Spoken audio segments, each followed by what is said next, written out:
Hi, hello. Welcome to another episode of Isaiah's Newsstand. It's your host, Isaiah Edwards. The date is November the 8th, 2023. Hope this episode finds you well, in good spirits, and high hopes.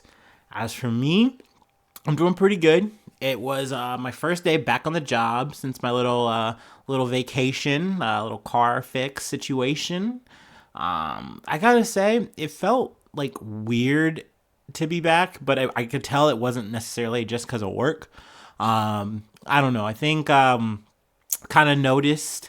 I guess it's just me being a little real with the listeners. Been in a little funk lately. Like, obviously the car, all that kind of shit, things going on, but it's just one of those things where I kind of realize, like, oh, my mood has switched and changed, and like I don't know how to get back. Like, and that's always a icky situation when you find yourself there. But I take it day by day.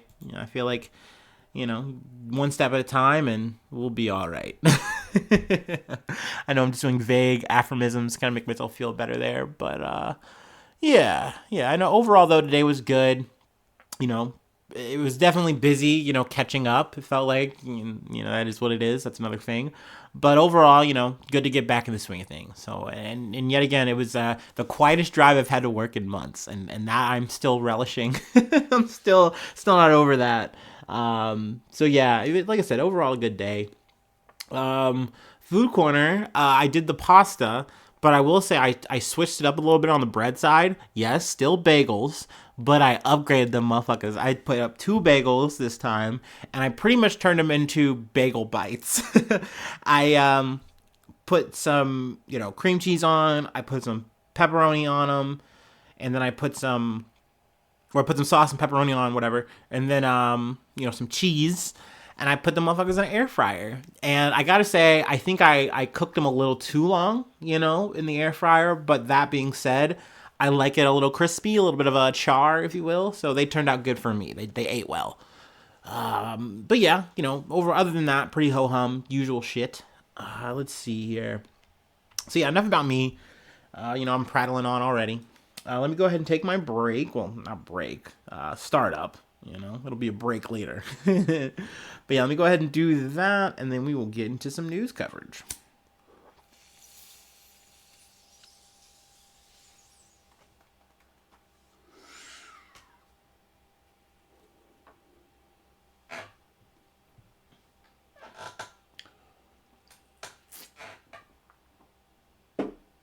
Ooh. All right. All right, let's get started. Our first article comes from Al Jazeera. ISIL claims Kabul bus attack targeting Shia Muslims. Let's read here. The attack is the second in weeks against Afghanistan historically oppressed Shia Hazara community. ISIL, or ISIS group, has claimed responsibility for a deadly bus attack targeting the Shia Hazara community in Afghanistan's capital, Kabul. The blast in the Dashti Barachi district, a Hazara stronghold, killed 7 people and wounded 20, police said on Tuesday. The attack was the second targeting the oppressed community in recent weeks. Security officials have begun investigating the incident. ISIL took credit for the attack, saying via its Amaq news outlet that it had detonated an explosive device on a bus carrying Shia Muslims, according to the site intelligence group. The group claimed a deadly explosion in a sports club in the same neighborhood that killed 4 people and critically wounded 7 in late October, according to Taliban authorities. Let's see here. They do kind of cover a little bit more of the history here about how, like, blasts kind of they went down after Taliban seized power. Them filling up that vacuum, left by, the U.S. Obviously, the U.S. was definitely causing a lot of fucking problems just being there and making, shit just way too active, way too fucking fucked up and hectic. But it does seem that, like, let's see, however, a number of armed groups, including the regional chapter of ISIL, remain a threat. We've kind of covered this a bit, a little bit, here and there. But essentially, yes, the Taliban took over, and, we're obviously not fans, of that. That's not good. They definitely have, a way of dictating that, it's definitely not good. But at the same time, they aren't the only group there. They aren't the only group fighting for power with, things to say. So, you now have the Taliban in charge trying to, oversee all this shit. And, they're kind of the ones at the wheel now. But yeah, obviously this is something that's very, unfortunate. There was a factoid I think I'm just going to try to pull out. Yeah, Afghanistan's Hazaras and other Shia Muslim communities have faced decades of abuse and state-sponsored discrimination, including by the ruling Taliban. The oppression includes arbitrary arrest, discriminatory taxation, displacement from their traditional territory, and summary executions, according to the United Nations officials. Excuse me. So it's definitely, it's a really sad situation, for this group of people that they have to, just every day is not a promised thing. You just want to live your life and, do your thing. And the next thing you know, it's like, nope, someone's going to try to fucking kill you for just being who you are. Obviously it's something that's very fucked up. And, sadly it's, especially lately, it's a lot of the kind of covers I've had to, kind of talk about and wade through. But, that being said, it doesn't make it any less relevant, even though it's going to be hard to listen to, cover, whatever. But, do want to highlight it because obviously all these people's lives, they definitely matter. They're important. And, it's just good just to talk about the awareness thing because I know that it can be so easy and maybe, I don't think I'm the only one guilty of this, but like you go, oh, well, there's this problem in the Middle East or this problem here. And then you just blank out on everything. And I think something for me that this has just been a good exercise is just look, like, there's always going to be shit happening. The world's always turning and burning. And, like, I want to try to do my best to just know what's going on and stay heads up about that shit. And, I know maybe there's not much I can really do outside of talk and spread said awareness. But, I mean, that's something. So, I'll take it. But let's go ahead and move on to the next beat. From Detroit Free Press. Detroit police arrest suspect in killing of Jewish leader Samantha Woll. Detroit police have apprehended a suspect in the slaying of Samantha Woll, a prominent Jewish leader and president of the downtown Detroit synagogue. Detroit Police Chief James White updated the public in a statement Wednesday afternoon, but declined to provide further details. While this is an encouraging development in our desire to bring closure for Miss Woll's family, it does not represent the conclusion of our work in this case. The details of the investigation will remain confidential at this time to ensure the integrity of the important steps that remain. Just to kind of, update, because we have talked about the story before. Woll's body was discovered on the morning of October 21st with multiple stab wounds outside of her Lafayette Park home. A trail of blood led investigators to Woll's home, where police believe the crime occurred. Now, something I didn't touch on, but I wasn't exactly sure on what the logistics were because she was found outside. It is believed that she was initially stabbed inside. So she, let the killer in, and then this happens, and then she was trying to get out and, stumbled and fell outside. So that's obviously a big development in of itself. Them actually having a suspect, and also something that I think is really major just with the climate of everything going on right now. White previously told the public that he is confident the killing was not a hate crime or motivated by anti-Semitism, and urged the public not to jump to conclusions. Because that was definitely, on the forefront of everyone's minds, with everything just going on right now lately. I know that was kind of even the slant that I, had the coverage because it was like, okay, that does make sense with, the shit provided. But definitely, that's why I wanted to make this update because they were saying this from a place of confidence when they said it and they meant it. You never know that when a fucking cop starts talking. You just don't until, you actually see the proof in the pudding. But Woll had attended a wedding the evening before and left just after midnight. Police were scouring video footage from the neighborhood and along the route of the wedding venue. Let's see. They said that she appeared happy when she returned home. And then also adding that there was no forced entry at Woll's home. She is believed to have been attacked sometime between 12:30 a.m. and 6:30 a.m. when she was found dead. White said investigators believe Woll had stumbled out of her home after the attack and collapsed in her yard. So yeah, it's definitely leaning that this is maybe personal in nature and not necessarily like, an anti-Semitism thing. So I think that is good to, call out and diffuse and, to say that. But that being said, it doesn't take away from, Woll's life and her death, and that this, is something that needs to be solved, and, we get to the bottom of that. So hopefully, her family can get that closure, the community, people who loved her, knew her, can get that kind of closure. I think that's very important. So yeah, I just felt like it was a relevant thing to once again talk about. But, speaking of, the current climate, shit going on, another story I wanted to talk about from NBC4 Los Angeles. Jewish man dies from injuries suffered at pro-Israel and pro-Palestinian rallies. A Jewish man died Monday as a result of injuries suffered during altercation at a pro-Israel and pro-Palestinian rallies over the weekend in Thousand Oaks, according to the Ventura County Sheriff's Department. The 69-year-old man, identified as Paul Kessler, was injured in a confrontation during the rally northwest of Los Angeles that involved pro-Israel and pro-Palestinian protesters. Details about what led to Kessler's death were not immediately available. According to Ventura's County Sheriff's Department, a pro-Palestinian rally and a pro-Israeli rally were happening simultaneously at the intersection of Westlake and Thousand Oaks Boulevards in Thousand Oaks. The rally was one of many in Southern California and around the country in the month that followed the Hamas terrorist attack in Israel and the ensuing Hamas-Israel war. Just something I wanted to stop and really talk about here that was just relevant to me, just listening, to some of this coverage. The BBC just immediately hit the slant, and they didn't call it a pro-Israel, pro-Palestinian rallies. They didn't call it that. They called it a pro-Israel and an anti-Israel rally.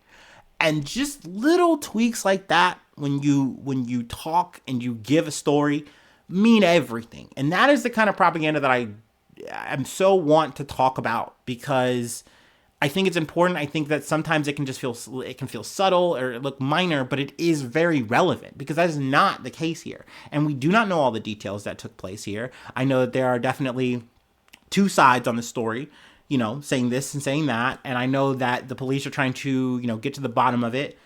But essentially it was an altercation, and Kessler, I believe, is pushed, and he hits the ground, hits his head, and that leads to a lethal injury. Now, I believe they are talking to the other person involved, from the other side, who did the push.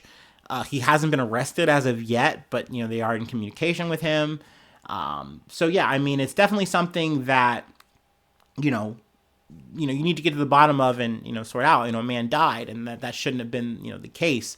But to ratchet this up and be like, oh, this is immediately anti-Semitism at its maximum, I feel like that is taking the conversation to a place where it shouldn't be. These are two parties, these are two groups, and essentially they are at their most upset. There's a lot going on right now. There's a lot of unrest here.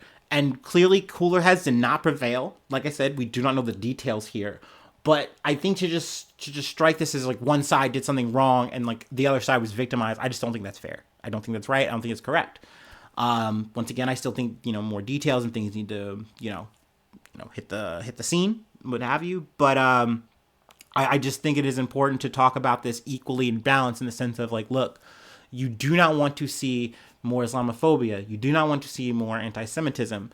You want people to be able to come out and talk and express their feelings in a very safe, productive way. That is the whole point of these protests. You know what I mean? And I think no matter what side of this conversation and discussion you're on, that should be your, full 100% intention going into it. Obviously I do know that things can get heated and things can be tense, but that's just got to be at the heart of it. Because sadly, the biggest thing, once again, going in and talking about propaganda, I've talked a little bit offhand about some of these, rallies, protests, going around, And it's so insane to me. It's so crazy that you see all these people coming out and saying like, hey, we are in support of Palestinians. There's so many atrocities and stuff going on. We want to stand and support and like really do what they cannot do and be voices and give them that platform that they don't have right now. And like that gets subverted by like small groups and pockets of people, and that is what media will cover and focus on first and foremost. And they go, oh, this is an anti-Israeli thing. They said the chant, they said from the river to the sea. Like, come on, man. Like, stop. You can't even say free Palestine. Like, I've said this before, I'll keep saying it, bro. That shit is wild to me. That just should not be fair. This has been a side talk, side news, but Rashida Tlaib, the only Palestinian Congress member, has been censored for saying that, more or less, for having her opinion, stating what's going on and saying, hey, this isn't right. We shouldn't just be like just funding this, backseating this. But how she worded it, however she said it, was wrong. And like literally was quote unquote so wrong that Republicans and like I think like 28 fucking Democrats jumped ship to censor her. What the fuck is going on here? Like, that's insane to me. When meanwhile the other side can just say and do whatever the fuck. You know what I mean? That you're not gonna get censored for that at all. So I know I'm kind of jumping and weaving here, but that these are stories that I really did want to cover and talk about, and I know there's so many more. I'm gonna try to get to more coverage. We're obviously gonna get back to Gaza, get back to Israel. We're gonna cover more of that shit, maybe in future episodes, of course, But yeah, just wanted to talk about this incident and I guess give my 2 cents there. Weirdly, I guess we're going to talk about something lighter, even though, I don't know, WeWork is something that's always been kind of interesting to me, and I've learned little bits and pieces, and it definitely is one of those less I know the betters. But that's what we're going to close out on here. Let me go ahead and take my break, and then we will put a pin in this. Undo this doodle. No, I don't know. That's not a phrase. You don't say that.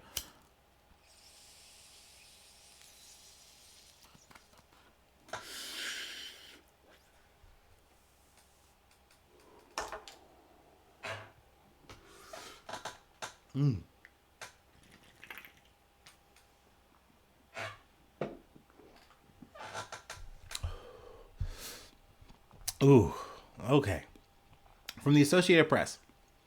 WeWork seeks bankruptcy. Ooh, I'm falling apart.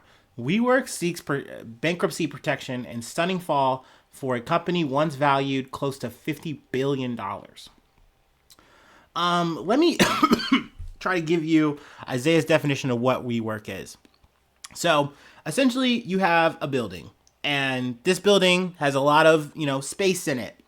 I think usually it is like kind of office type buildings already or what have you, or it's just like big building, landlord group, whatever owns it. And essentially WeWork comes along and they were like, hey, we will, and we'll buy or we'll lease out this area. We'll lease out your building. We want the space here. And then what they'll do is they'll renovate the space and make it so that, hey, you can have your company here. You can have your little startup, your little techie thing, what have you. You can come and work here and do it for X amount of months, years, whatever. And this will just be a super great, easy situation. And then when you're done and we're done, we can just, give it all back and everyone's happy. Easy breezy, beautiful. Everyone's making money. So this was like a very like cool, like seemingly great idea. And I mean, it's still a thing. People still, use this kind of method of, I don't know what you want to say, real estate, I guess, whatever. But apparently they've been kind of, they've been fighting since fucking Jump Street. And now it's kind of not a conclusion, but definitely a big hit for them with this bankruptcy. WeWork has filed for Chapter 11 bankruptcy protection, a stunning fall for the office-sharing company that once promised to upend the way people went to work around the world. The filing comes at a time of incredible disruption in the commercial real estate market. The COVID-19 pandemic led to a spike in vacancies in major markets, from New York to San Francisco, are still struggling. But it was an aggressive expansion in WeWork's early years that led to the bulk of its current troubles. The company went public in 2021 after an attempt two years earlier collapsed spectacularly. The debacle led to the ouster of founder and CEO Adam Neumann, whose erratic behavior and exorbitant spending spooked early investors. Now, this Adam Neumann guy, he's a whole ass fucking character. Apparently, I think he was like an Israeli businessman. Is an Israeli businessman. He's still at it. He's still doing his thing. I think he's pitching a new project now. But I mean, he was kind of like a wild guy. Like he came in definitely with like I feel like the disruptive kind of ideology or what have you. And at the same time, he was trying to party. Like every time I've heard this guy in the same paragraph, it always is in the middle or the end is like, he also then is like trying to get you to do a shot. He's trying to do some tequila shots. Come on, let's fucking go. Let's do it. Tequila time. And in that regard, Adam Neumann might be my guy, because if you run by my cubicle and say, hey, you know what time it is? And I'll be like, hey, well, what's up, Mr. Neumann? What do you need? What time is it? It's tequila time, bitch. And I would be like, oh shit, let's go. I would be so down. So I would be working at WeWork if, I had the opportunity, for sure. But he also had like other kind of zany things that like, the average billionaire just wants. He like wanted to like live forever. It's like, of course, man. Of course you do. You have so much money. You have more money than God. Why not be him? Of course I get it. And you're doing so great with this stunning WeWork business that is just flourishing. Except it wasn't. Like it was doing so bad. Like, yeah, they had this problems with, being able to go public. That was a whole fucking issue. They were also just in massive amounts of debt, which is obviously why they are here. They had a Japanese bank, like lender, I think it's called SoftBank. They were more or less there to bail them out and essentially took on the brunt of this shit. Japan SoftBank stepped in to keep WeWork afloat, according to acquiring majority control over the company. WeWork shareholders are largely wiped out, though SoftBank, which owns nearly 80% of the equity distributed in the company, is likely still in negotiations after losing billions of dollars. So they're eating their shirt. Apparently also in this bankruptcy process, I know I'm kind of jumping around here, but landlords are eating their shirt potentially here, because like that's one of those things, right, where I'm like, yo, like, yes, you get to erase your debt in a bankruptcy, but that's like one thing when you're like a person. Like there's still things that like are tied to you though, right? And that's like no matter what, whether you're a person or a company. So it's always weird to me when like a company can just be like, I declare bankruptcy, and then they can literally like, well, what are you gonna do about this debt though? Like, how are you gonna get rid of it? Like, and they find magical ways to kind of do that. And I guess in this situation, the landlords might be eating their shirt a bit. So I mean, hey, I guess that might be a little bit of a silver lining. But, at the same time, it seems like it's more or less a massive downsizing for WeWork. They're still going to be a thing. So, there's going to be like, I guess maybe more layoffs and, less locations. But WeWork, the idea of it, the company itself is still going to be a thing. I've also heard there are other like clones of this kind of company that are also a thing and thriving, and people are still using WeWork. They still like the service despite like being like a little cautious and weary right now, because obviously things have not looked good and things look kind of bad right now. But if it's working for you, I get it. Like, why would you want to move your little tech company somewhere else and, have to deal with different pricing if you don't like it, right? So I don't know. I know this is me explaining WeWorks very terribly. If you can listen to Wall Street Journal if you want, and they did a better job of it than I did. But, fuck Wall Street Journal. I just listened to them do a story about Oregon's legalization on, like, hard drugs. No, they didn't, like, legalize it legally, but you could do, like, small, like, bits of hard drugs, and that was, like, a thing. And I don't know. I thought the coverage was dog shit and very slanted. But interesting all the same. But, yeah, they do a good job on talking about WeWork better than I did, for sure. And I'm sure you could just Google the shit. I don't know. But I thank you so much for, coming all the way over here to this side of the internet and listening to little old Mingy gab about some news. I always appreciate that very, very much.